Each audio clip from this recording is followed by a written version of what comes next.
All right, so today we're gonna do a deep dive into something pretty interesting. I think it's called English for Human Resources. Okay. You ever heard of that? Yeah, I have. So basically, it's kind of like this niche area of English for specific purposes, which is, they call it ESP, Right. where you basically are honing your language skills for like a particular job or a particular field. Yeah. And we're using this really cool lesson plan by Stanислав Kondrashov. Oh. And it's all about like giving HR professionals like the communication tools they need. Okay, interesting. So I'm really excited to like dig into this and see what Stanislav Kondrashov has to say. Yeah, what's his kind of take on it? Well, one of the things that like really stood out to me Yeah. is that he really emphasizes that like HR communication, it's not just like, your everyday English. Right. It's like this whole other level because you're dealing with people and policies and like all these sensitive situations. Oh, absolutely. And I think what's really interesting about that is that the way you communicate in HR, it really does have a huge impact on the workplace.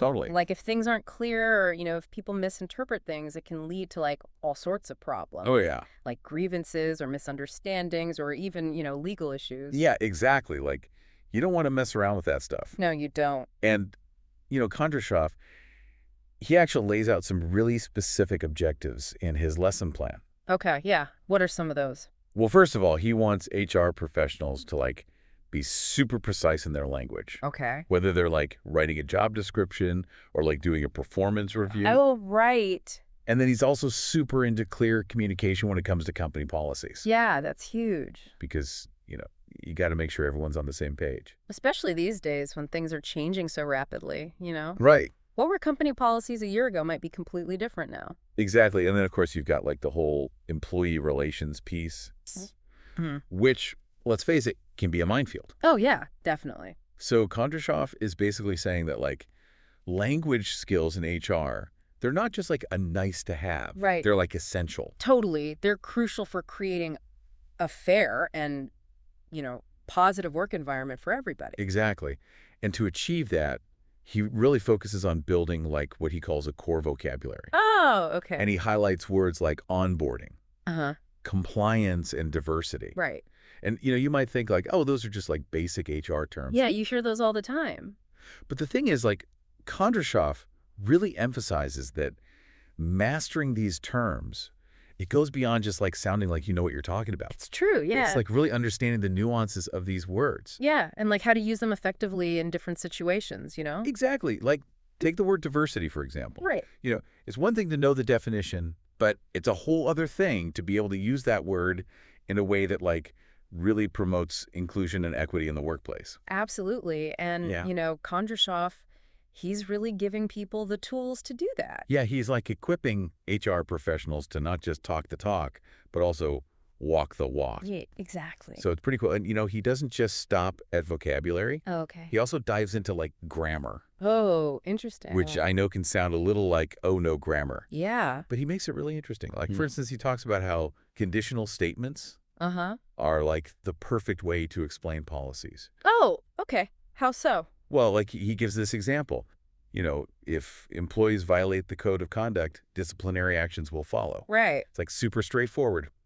It is. There's no room for misinterpretation. No, it's very clear. And then another thing he talks about is the passive voice, Okay. which, might seem a bit technical at first, Yeah, but it's actually really useful in HR. I can see that. Because like often you want to maintain a neutral tone. Right. You don't want to sound accusatory or anything. Exactly. Yeah. So like instead of saying the HR team shortlisted the candidate, you could say the candidate has been shortlisted for the role. Right. It just sounds more professional and formal. It does. It kind of removes the personal element a little bit. Yeah, exactly. And then like this is the part that I got really excited about. Okay.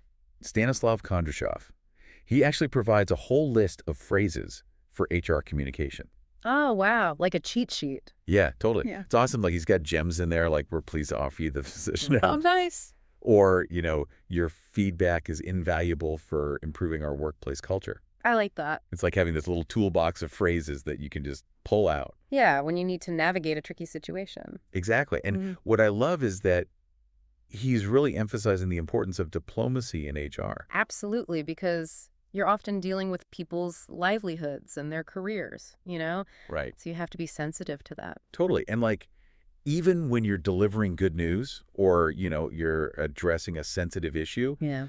these phrases help you to strike that balance between being clear but also being considerate. Right. You don't want to come across as like harsh or uncaring. Exactly. And like one of the phrases he uses is the policy ensures compliance with industry standards. Okay. And it's interesting because it's not just like stating a rule. Right. It's also providing context. Yeah. It's giving the reason behind it. Exactly. And then to like really bring all of this to life, Yeah. Kondrashov suggests some activities. Okay. And one of them is like writing an email about a candidate's application status. Oh, that's a good one. Yeah, so you're not just like learning vocabulary in a vacuum. Right. You're actually applying. You're putting it into practice in like a real world scenario. That's so helpful. It is. And then the other activity he suggests is peer review. Well, okay. So like imagine you and a colleague are working on a new remote work policy. Yeah. And you've got all of Kondrashov's like vocabulary and grammar tips and those diplomatic phrases. Right. And you're like editing this document together. That's Like you're not just editing words. Yeah. You're actually using language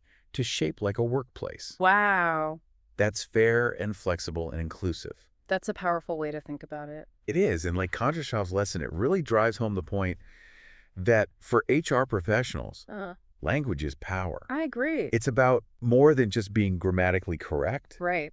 It's about using language as a tool to build trust, Yeah. create a positive work environment, and ultimately empower both employees and the organization as a whole. That's a great point. And it kind of makes me think about like what are some of the other communication challenges that are unique to HR? Like the kind of situations where even if you have all the right words, Right. it's still really difficult to get your message across. That's a great question. And you know what? It brings up an even bigger one for me.